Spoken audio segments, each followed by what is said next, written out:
Good afternoon and welcome to Spectrum TV. It is yet another edition of the program Empowher. Well, today we have something very entertaining, educating, and whole time informative for you. On this edition of the program, we are going to be talking about life-changing and health problems as well that women tend to go through after childbirth. You see, I very much believe that we tend to glorify, talk about the good and happy sides of childbirth, but we do not as much talk about the downsides and the tragedies that surround childbirth. And because of that, we are going to be enlightening you, creating an awareness. So after all of the testimonies, all of the jubilation and celebrations, you will also pay attention to caring and maintaining your health, dear woman. Well, my name is Inung Okaba, and I'm your anchor on the program Empower Her. We are going to be starting first off with an overview of postpartum. What is postpartum? Postpartum is a situation or a phase or a time in the life of a woman after childbirth. Now, during this period, a woman is expected to care for herself, maintain her health, and go back, aiding her body to get to the same way it was right before childbirth. Now, during this period, there is often a host of many changes during the process for this snapback to happen. It is in this process that a woman might most likely get to encounter all of these life-changing and problematic health conditions. And we are going to be looking at all of those health conditions today. You see, it doesn't even matter if the woman had to go through a CS or she had to deliver the normal way. These health conditions and these problems tend to happen. Everyone will agree with me that the process of pregnancy and childbirth is a very serious and important phase in the life of every woman and even the husband of the woman from whom they are expecting. Well, today we are going to be starting with all of these problems that a woman might most likely encounter after childbirth. I'm going to be giving you a rundown before we start to elaborate on some of them which are very common but yet overlooked. Now, the very first one is difficulty in breathing. You see, a lot of times after childbirth, a woman might be plagued with a difficulty in breathing. It could be from depression at some point, or trying to monitor and look after the baby instead of paying attention to her own health. Another one could be hair loss. This is very common and very general because a lot of women tend to complain that they have hair loss after childbirth. Some people would even joke and they would tell you that they lost all of that hair to the baby in which they have given birth to. But we all know that that could not be the reason. You see, scientifically and medically, they have made us understand that this is an after effect of childbirth in a lot of cases. Another one is urinary tract infections. A lot of women tend to have urinary tract infections after birth. Furthermore, it could also be called urinary incontinence, where a woman finds it very difficult to hold back or release urine at their own will if they want to.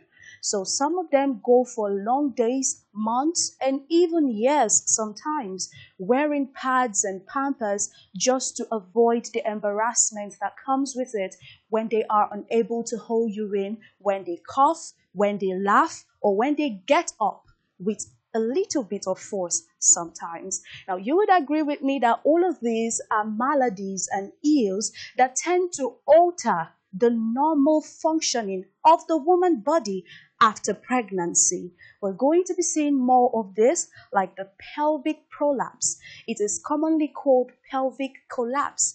Now, this happens after childbirth.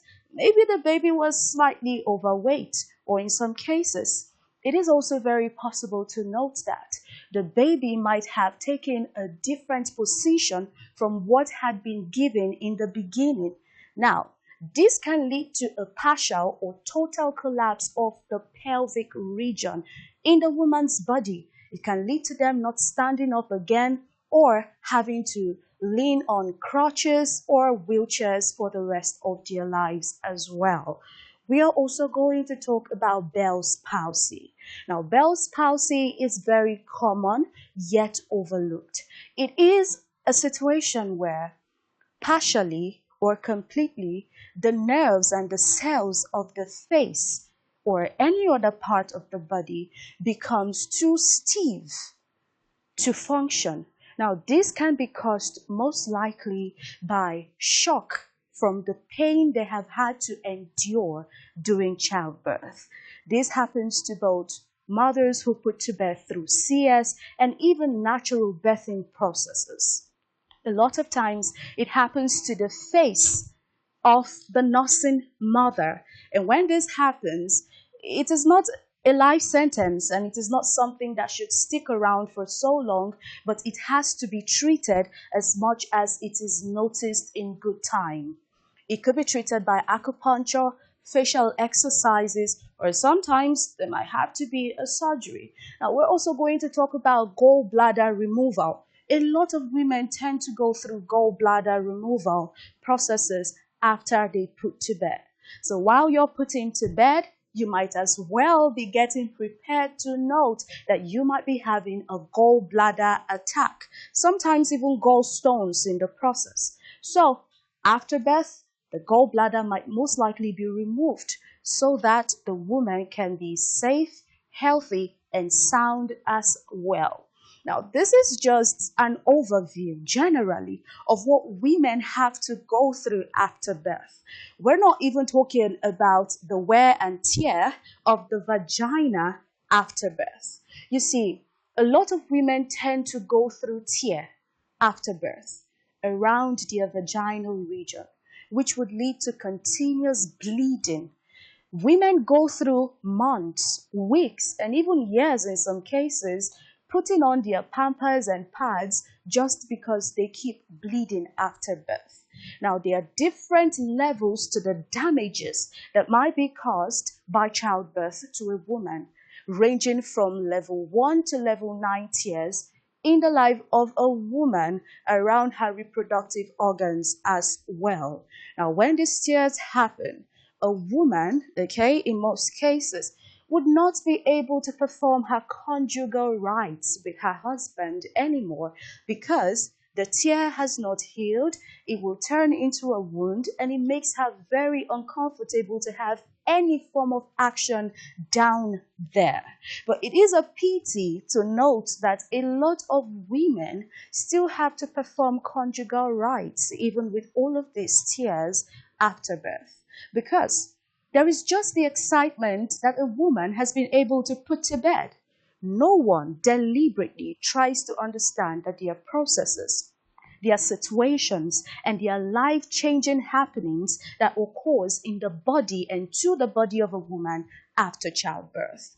What this program seeks to do today is to enlighten you and open your minds up to the fact that for every one birth out of 10 birthing processes you get to see or hear about out there, best believe that 7 women, according to LifeCell, tells us that out of these women that have put to bed, a whopping amount of 7 of them have to go through one or more of these life-changing situations after childbirth. It could be the tear, it could be urinary incontinence, it could be difficulty in breathing, it could be hair losing.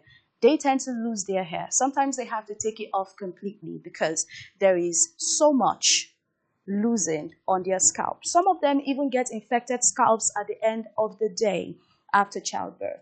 Some of them tend to have brittle bones. They find it very difficult to stand for long or engage in activities they used to engage in before they got pregnant. A lot of women become a total shadow of themselves after childbirth. And if you ask me, I feel like the effects of childbirthing is not talked about as much as the celebratory parts and the jubilatory parts of childbirth is being talked about in our community and in our society. And because of this, a lot of women are going through situations that they ordinarily should not be going through. For instance, a woman is supposed to perform her conjugal rights to her husband immediately, sometimes after childbirth, depending on the family or the environment you find yourself. But the doctor tells you to take 6 to 8 weeks off just so your body can snap back to normalcy.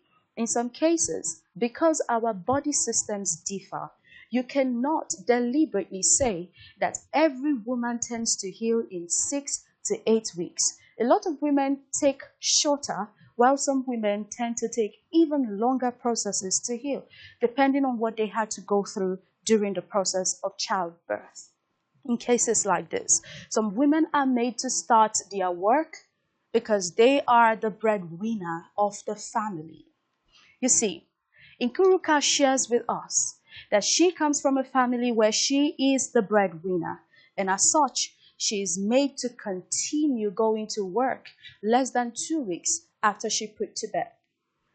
Peace also shares with us that in a case where she is a nail technician and she doesn't have anybody to help with her job, she has to go for an appointment less than 1 week after she put to bed. Now, I'm going to share many more stories like this with you about women who have not had the time to take care of themselves and nurse their health back to normalcy after childbirth and right after we come back from this break. So do well to stick around. Don't change the channel. My name is Inung. This is the program Empower Her, and I will be right back.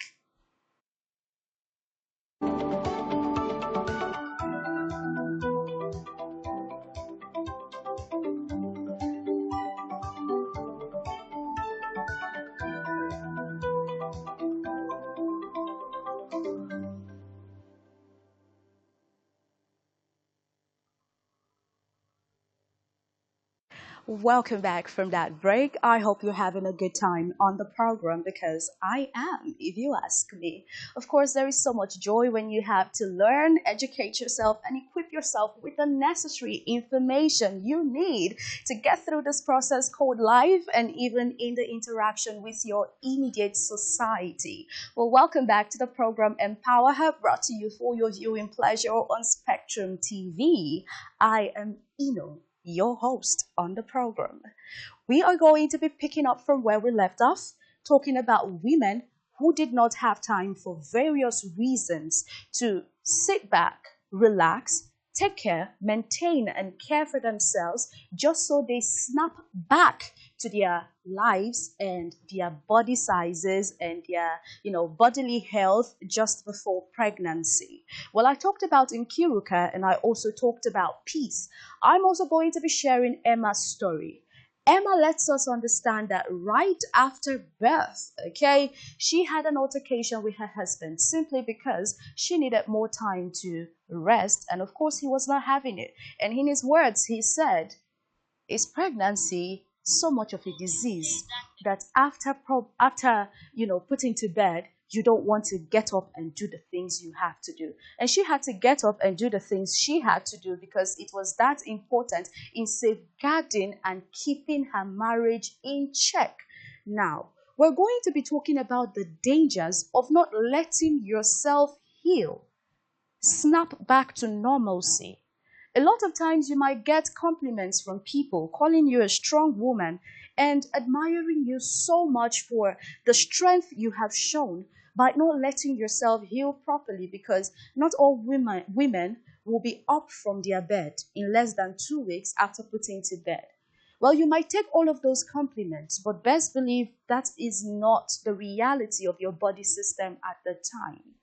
You see, the process of bringing a life to this world is something that has altered every biological setting of the body, and the body needs time to recuperate and go back to normalcy in the right way and right proportions for which it has to function in the ways it needs to function.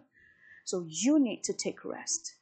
You see, empowerment programs like this puts you in the know of the need to always understand that after celebration, after jubilation, comes what you need to do.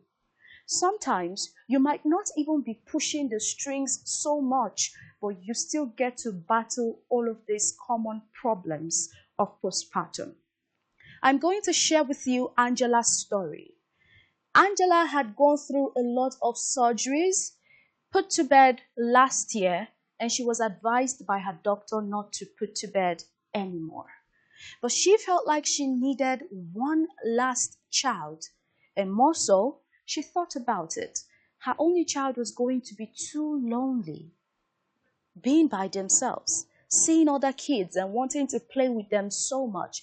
And so she decided that she was going to get pregnant again against all odds. And guess what? She did, even when the doctor had asked her not to. Now, right during the pregnancy, we saw times and situations where she battled high blood pressure. We saw times where she bled profusely. We saw times where she had heartburn and restlessness, and the doctor did not even know what to do because you were warned in the beginning. But we were happy and grateful to God that in 9 months she was able to go to the hospital and put to bed. But she did not put to bed the natural way. She had to go through a cesarean session. Now, when she went through the CS, she came back home, and in 2 days, she had to battle Bell's palsy. A part of her face was numb and would not even attend to any instructions the brain was given. So she had to talk like someone who was down with stroke. We saw all of this happen. Now, Angela's case is very different because she had the amenities, medical care, and even finances to go for acupuncture, get some facial tapes, try to see how she could heal and sort herself out. But what happens to many other women out there who are not opportuned, like Angela, to do what they need to do when they find themselves battling situations like this? And that is why this education is very, very necessary. Some people also tend to have pelvic collapse. We see in the story of Blessing. Blessing says she put to bed and her baby was slightly overweight for the normal weight of any other child out there. When this happened, less than 2 weeks after she put to bed, she tried to get up in the morning from the bed, but she was not able to get up. Only her head down to her waist listened to the instruction from her brain. The legs were not giving in. And right from that point in time, she has been on a wheelchair 9 years later.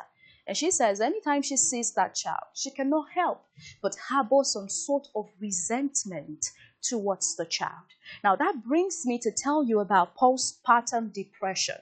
A lot of things could be reasons why people go through postpartum depression, especially nursing mothers. I know it is not so much of a thing in this part of the world, and even if it is, a lot of people do not pay attention to it as much as they should.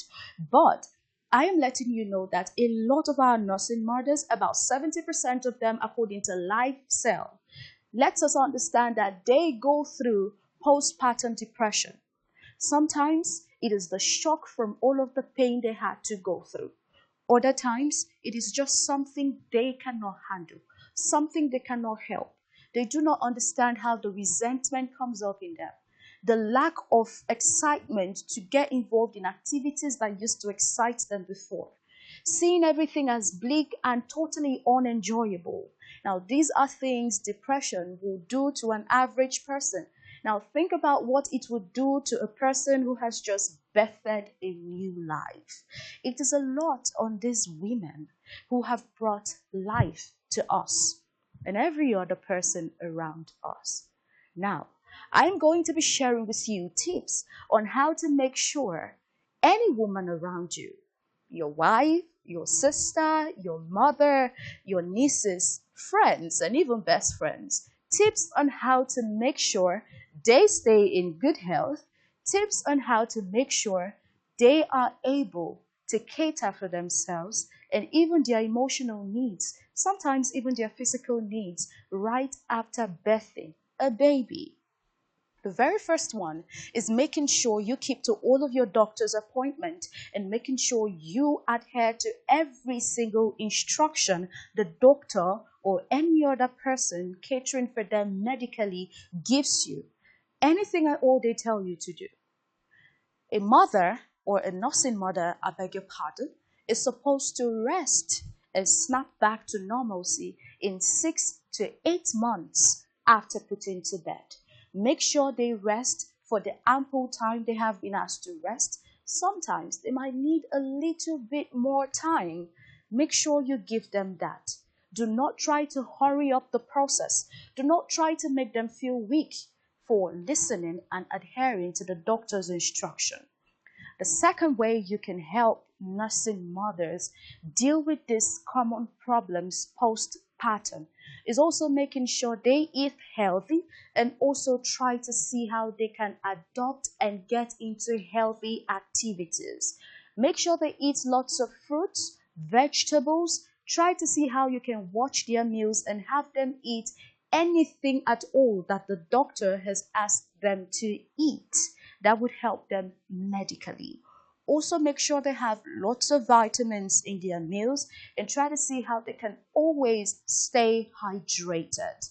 Also, you can also get them involved in very important and exciting activities that could help spur them by making them engage in exercises. It does not necessarily have to be something very, bodybuilding or so energetic. It could be something that just gets them, spurred up, happy and entertained while at it. It could be, most importantly, Kegel exercises. They do not have to lift weights or jump skipping ropes to get Kegel exercises done. They are otherwise called lazy exercises. They can do those exercises by sitting, sometimes even lying on their back. It makes them feel lighter, it makes them feel happier, and it gives them a reason to smile every single time. Try to see how you can help them with taking care of the baby. It does not necessarily have to be them the whole time taking care of the newborn, okay? You as the husband, you as the brother, you as the friend, you as the mother-in-law, you could also try and see how you could help, okay, with taking care of the newborn. Let them have as much sleep as they could muster. Okay, a lot of times these nursing mothers do not have enough sleep. They do not even take care of themselves because all of their attention tends to be on the newborn. Try to surround them with as much love. Try to care for them as much as you can and try to see how you could help them with every little thing that you could help them with. And finally, if you have a nursing mother around you, you can also take care of them by getting them involved in a lot of activities that could also boost their mental stance on a lot of issues. You could take them to a Saturday morning fitness. You could register them in a yoga class. You could try to see how, after catering for all of their physical needs, you try to see how you can fill them up with so much love. Sometimes try to read stories to them. Try to make them see movies that are very exciting. Try to surround them with an atmosphere that relieves them and makes them even happy to, think about the whole process of birthing and bringing a new life to this world. These and a little more that are very, very self-explanatory are ways for which you can maintain and care for a nursing mother to help them cope with the numerous life-changing situations they have to deal with after childbirth. And so I want to say thank you so much for sticking right there and staying with me from the beginning of this program right up until this point in time. Thank you so much once again. And you would always remember that Empowher comes to you every Monday at 12:30. Always stay with us and do not change the amazing dial because we always have a lineup of very, very amazing content only for your viewing pleasure. It's been Empower on Spectrum TV. I am Inung, your host on the program. Do well to have a lovely day. Thank you.